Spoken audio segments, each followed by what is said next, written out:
caché, un vieil adage plein de sagesse mais qui semble compromis à l'heure d'Internet, des réseaux sociaux et des selfies. Sommes-nous devenus des narcissiques, des névrosés de l'image, en particulier la nôtre?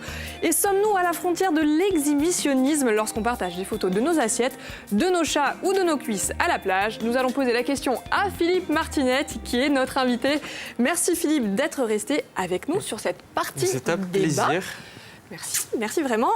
Cette partie débat, vous le savez, c'est un nouveau format dans INSEM. C'est un format dans lequel on va s'interroger sur des questions du quotidien à renfort d'experts. Donc aujourd'hui, l'expert, c'est vous. C'est ça. Voilà.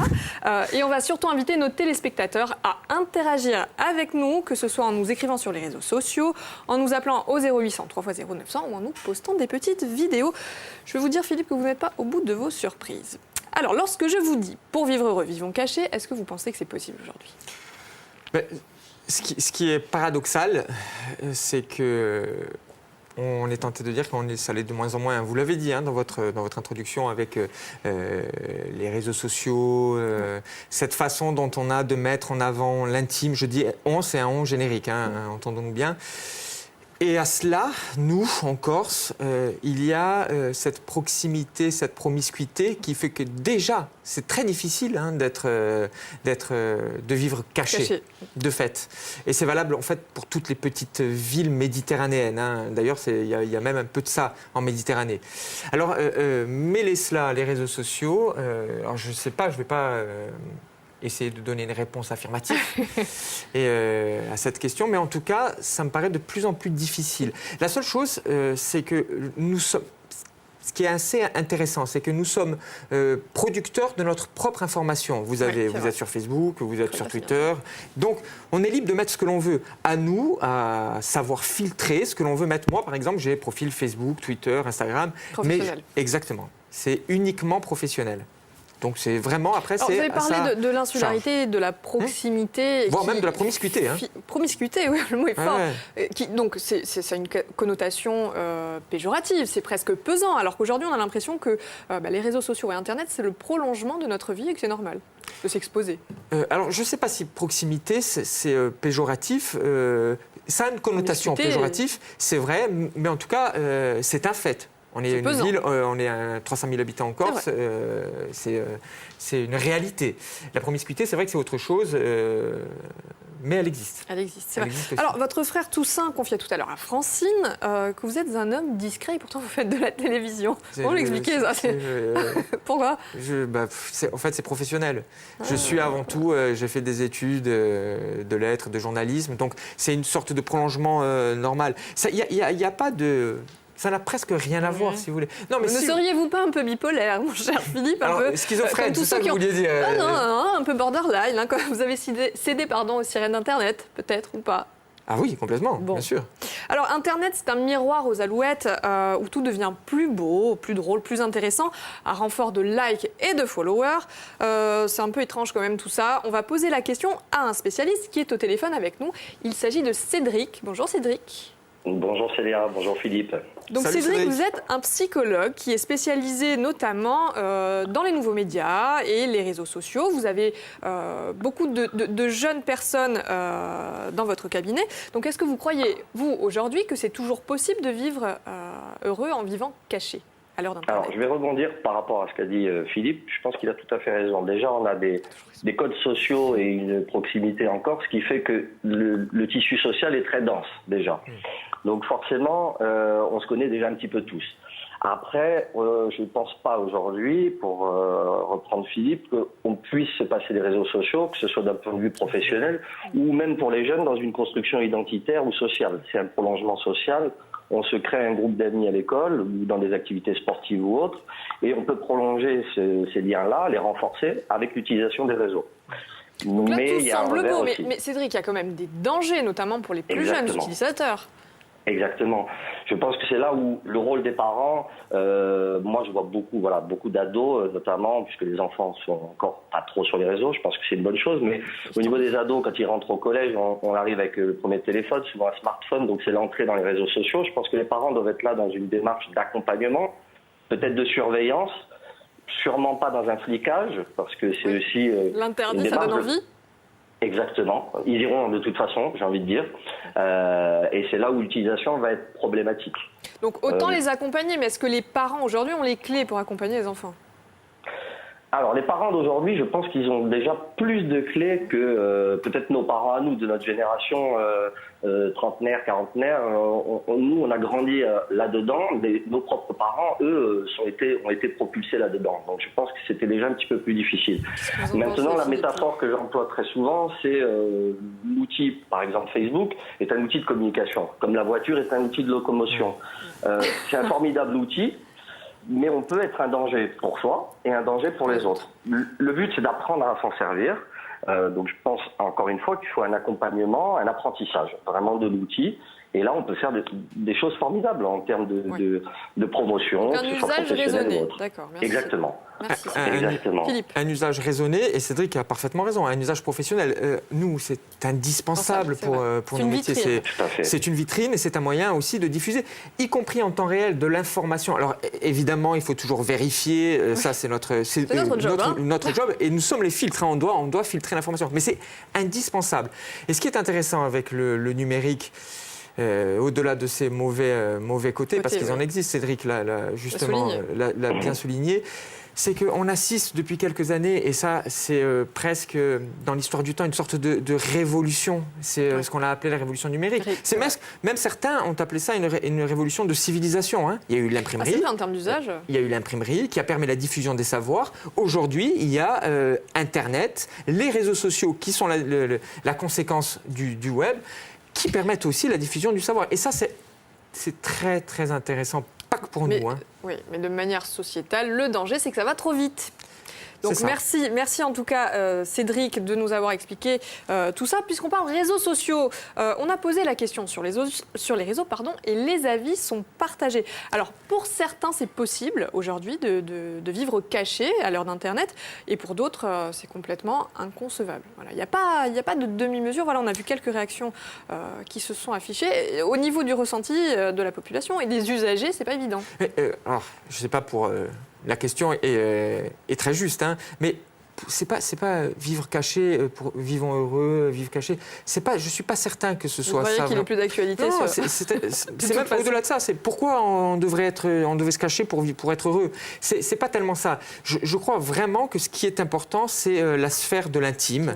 Et à préserver. Là, exactement. C'est pas de vivre caché, c'est de préserver son intimité, surtout sur les réseaux, parce que c'est tellement diffus de fait que ça peut être vite pris entre de mauvaises mains. Voilà, alors donc il faut trouver un juste milieu, un équilibre. Mais le problème, c'est que l'équilibre, on ne le trouve pas forcément tout le temps. Et il y a un autre phénomène qui est lié à Internet qui, moi, m'a interpellée et que je trouve extrêmement dérangeant, c'est de mourir en direct sur les réseaux sociaux. Alors, rappelez-vous, il y a quelques mois, une adolescente s'est suicidée en direct sur Snapchat.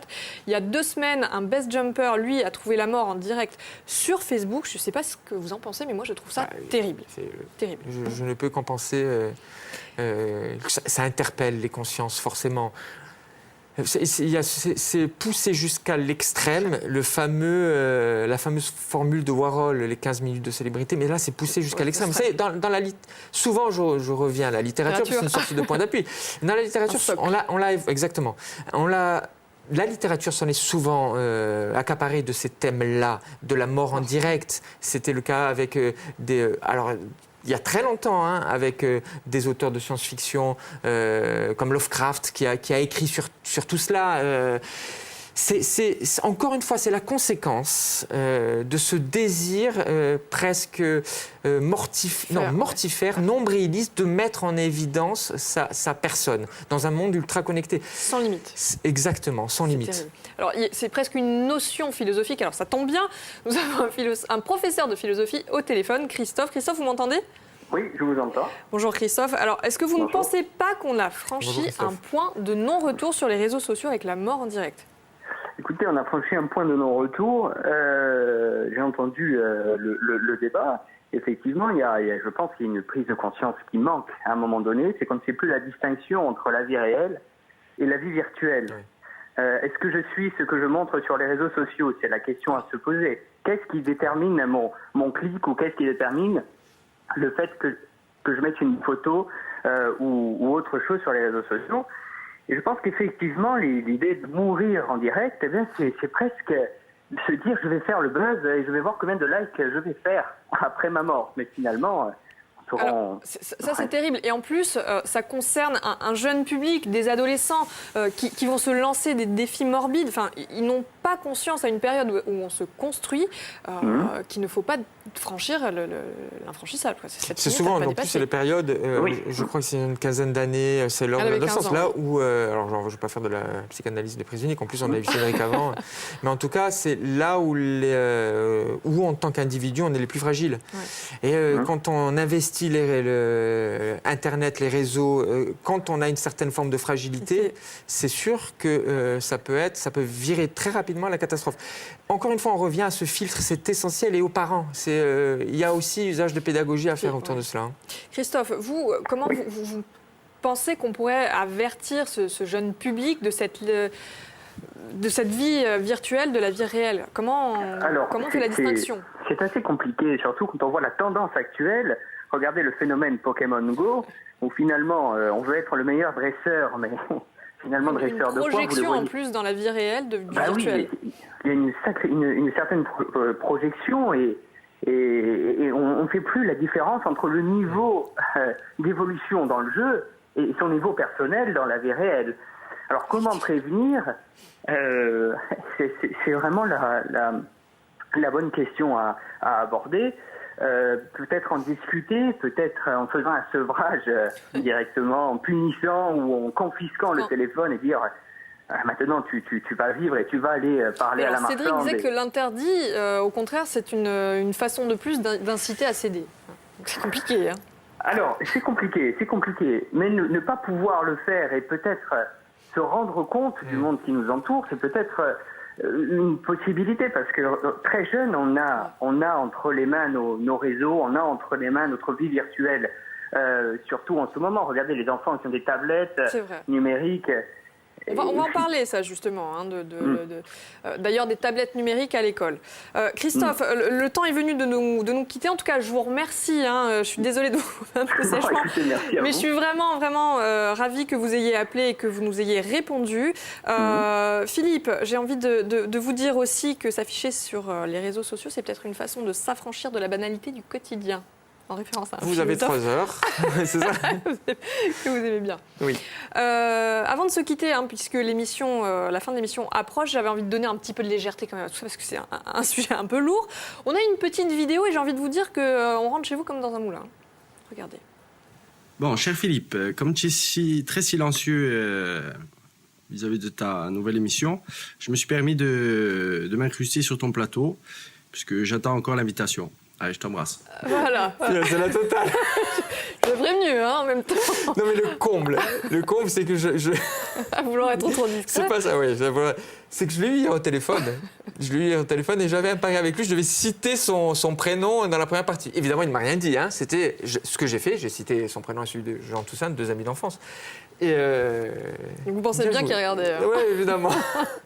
Alors, Philippe, avant de conclure, je voudrais aussi vous dire qu'on a un petit message. Jean-François Boniface, on va quand même le dire. Voilà, tant qu'à faire. Merci Jean-François Dibobo. Dibobo. Qui a joué. D'ailleurs, Bobo, c'est tout. Voilà. Bobo, c'est tout. Voilà, son petit nom. On a une invitation à passer. Écoutez, elle est commune. Allora, une boghi. Si crede noi più forti, ma dopo quando lì non viene a giocare dell'emissione non facendo tanto i maligni. No, se gli Pedroni e Filippo Martinetti non sono mica così. Sono sicuro che presto hanno davanti una squadra. Allora, Oselia, Filippo, andiamo. E poi, va aspettiamo, Chiche, Philippe. On y va? Allez. On y go. C'est quand vous voulez, on n'a pas peur. Lui est plus Sapienton que moi, à mon avis. Alors Philippe, avant de conclure, je voudrais aussi vous annoncer que demain, on va recevoir Stéphane Ouchiati en plateau à votre place. Il va venir nous parler du nouveau magazine Économie, le magazine du BRI. On va l'interroger aussi sur la motivation de certaines personnes qui passent leur temps à se lancer des défis, que ce soit physiques, intellectuels ou sportifs. Ces gens qui se lancent des défis peut-être pour dépasser leurs propres limites. Et d'ailleurs, sans défi, il n'y aurait pas pas eu de progrès. Pardon, on n'aurait jamais marché sur la Lune et on serait peut-être pas assis tous les deux en ce moment. Mais on a marché sur la Lune? Oui, pas vous, mais l'homme, en tout cas. Voilà, Ou pas. Bref, ou pas, d'ailleurs. C'est Hollywood. Là, je vous mets la panique à la fin.